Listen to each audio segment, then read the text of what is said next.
Ini fakta ya, bahwa dia masih mengucapkan I love you dengan 18 bahasa yang berbeda ya, tetapi di konten tersebut dia mengatakan tidak pernah menemui lagi, tidak mau menemui. Tidak mau ketemu lagi setelah naik becak. Nanti ada giringan, seolah-olah Doktif yang mencari-cari kesalahan. Nah, bagaimana? Apakah Doktif pernah menghubungi Vera? Enggak pernah. Jadi saya pernah up ke story, saya tag Doktif. Nah gitu ya, jadi kamu yang mencari Doktif sendiri ya, betul. Bukan Doktif yang mencari kesalahan DRL, tidak ada. Tapi dia ingin memperbaiki namanya, dia sudah berusaha menjawab di story tersebut, di reels tersebut, tapi tidak mendapatkan respon. Iya, nggak ada respon, saya ada jelasin di komen dari reels tersebut. Tidak ada respon dari saudara DRL.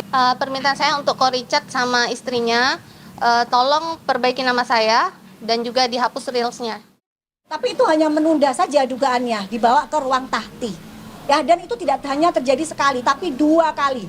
2 kali berturut-turut pada saat akan ditahan, itu beliau mengaku sakit. Dan lucunya, ya beliau mengaku beliau menderita GERD, jadi lambung yang cukup kronis. Ya, jadi beliau bilang saya sakit, lambung saya sakit. Tetapi esokannya, ya beliau bisa membuat konten meminum miras bersama dengan Bang Hotman Paris, sehingga itu juga menjadi bahan diskusi penyidik di Polda Metro Jaya. Jadi tidak akan tertipu lagi ya dengan tipu daya bahwa dia sakit seperti itu. Betul. Tapi kan Doktif juga nanti dilihat apakah jadwalnya berbentrokan dengan Doktif juga umroh. Ya, jadi nanti kita pastikan yang jelas pasti hadir seperti itu. Ya, nanti kita lihat ya, kita kabari ya. Nanti kita kabari.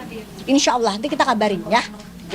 Terus yang di sebelah kanan Doktif ini adalah Vera, yang Doktif ingin perbaiki namanya. Vera adalah wanita yang disebutkan di dalam salah satu konten Richard Lee dan Reni Effendi. Ya, diduga Vera yang disebutkan namanya adalah wanita yang ada di sebelahnya Doktif. Ya, jadi di sini ada bentuk fitnah yang dilakukan. Mungkin Vera bisa menjelaskan secara singkat kepada media apa yang sudah dilakukan oleh mereka berdua kepada kamu di situ. Iya. Selamat sore. Di sini saya ingin meluruskan ya. Jadi beberapa waktu lalu Dr. Richard Lee bersama istrinya membuat konten reels di Instagram dan TikToknya. Itu dia jelaskan kalau dia ajak Vera untuk naik becak ke jalan-jalan, lalu setelah itu duitnya habis untuk naik becak. Padahal kenyataannya kami di mall itu masih makan dan juga kami ada foto box. Dan dia juga katakan kalau Vera tidak mau dihubungi lagi setelah itu. Alasannya karena naik becak. Kenyataannya, faktanya, setelah itu kami masih kontak, masih bertemu ke gereja bareng. Dan juga dia ada datang ke rumah, masih teleponan. Dan saya juga masih undang dia di ulang tahun saya. Acara ulang tahun? Ada Dr. Richard dan sama temennya. Dan ini hadiah dari dia masih tulis 18 bahasa I love you, bahasa berbeda. Ini disk dari dia dan juga ada hadiah lainnya. Jadi kalau saya nggak mau ditemui lagi setelah diajak naik becak, gimana bisa saya undang dia dan dia datang dan bawa kado gitu. Nah, ini salah satu manipulatifnya ya. Jadi ini salah satu fakta. Ini adalah orang juga yang sudah difitnah ya, bagaimana karakter seorang DRL ya. Jadi ini fakta ya, bahwa dia masih mengucapkan I love you dengan 18 bahasa yang berbeda. Ya, tetapi di konten tersebut dia mengatakan tidak pernah menemui lagi, tidak mau menemui. Tidak mau ketemu lagi setelah naik becak. Jadi reels itu kan sampai ke teman-teman saya di grup sekolah saya juga. Jadi kan mereka itu memframing saya ya seolah saya matre gitu ya, habis diajak naik becak nggak mau lagi gitu. Padahal kami masih berteman dengan baik sampai saya ulang tahun aja masih datang gitu. Nanti ada giringan seolah-olah Doktif yang mencari-cari kesalahan. Nah, bagaimana? Apakah Doktif pernah menghubungi Vera? Enggak pernah. Jadi saya pernah up ke story, saya tag Doktif. Nah gitu ya, jadi kamu yang mencari Doktif sendiri ya, bukan Doktif yang mencari kesalahan DRL, tidak ada. Tapi dia ingin memperbaiki namanya, dia sudah berusaha menjawab di story tersebut, di reels tersebut, tapi tidak mendapatkan respon. Iya, nggak ada respon, saya ada jelasin di komen dari reels tersebut. Tidak ada respon dari saudara DRL, jadi tolong ya.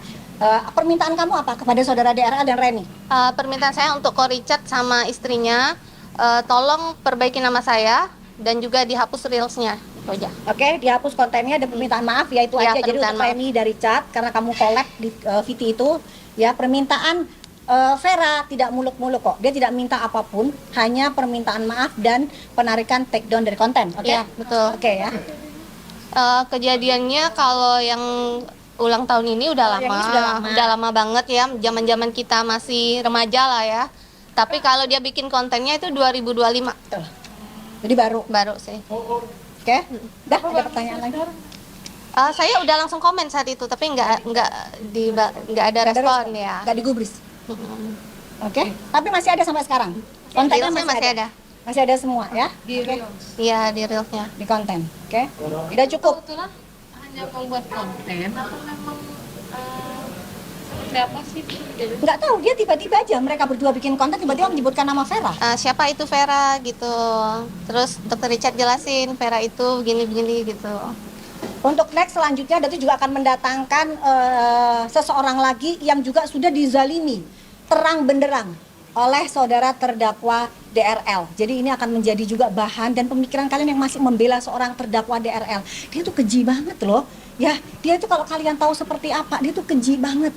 Gitu. Tapi dia sangat pintar memoles dirinya. Ya, sangat bisa mencitrakan dirinya berbagi, bersedekah. Berbagi itu boleh tapi dengan uang yang halal, bukan dari uang nipu masyarakat.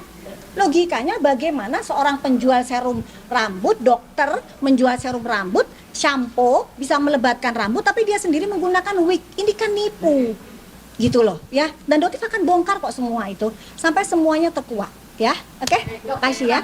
Dokter tadi kan Dokter Richard kan cukup pede bahwa tidak ada korban atas apa yang sudah diproduksi oleh Dana. Mungkin dari dokter itu sendiri apakah sudah mempersiapkan nanti jika ada dipanggil untuk korban itu tidak perlu yang namanya sampai meninggalkan alam ini, ya, tidak perlu.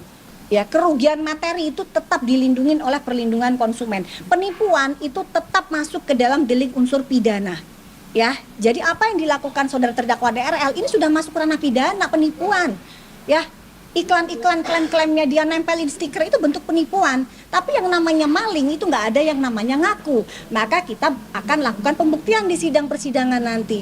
Nah, yang akan Doktif buktikan di persidangan ini akan membuat mata kalian semua terbuka dan Doktif akan menjelaskan dengan bahasa yang sangat awam sekali, bukan dengan bahasa medis. Karena makhluk ini ya, terdakwa DRL ini sangat pandai nanti. Dia bermanipulasi sangat pandai, tapi Doktif akan menjelaskan ke masyarakat menggunakan bahasa yang sangat mudah kalian mengerti. Sehingga kalian tahu seperti apa pola penipuan yang dilakukan oleh DRL. Oke? Thank you ya, makasih ya. Thank you. Gak sempat baca? Dengerin aja. Klik icon text to speech, gak pakai ribet di okezone.com.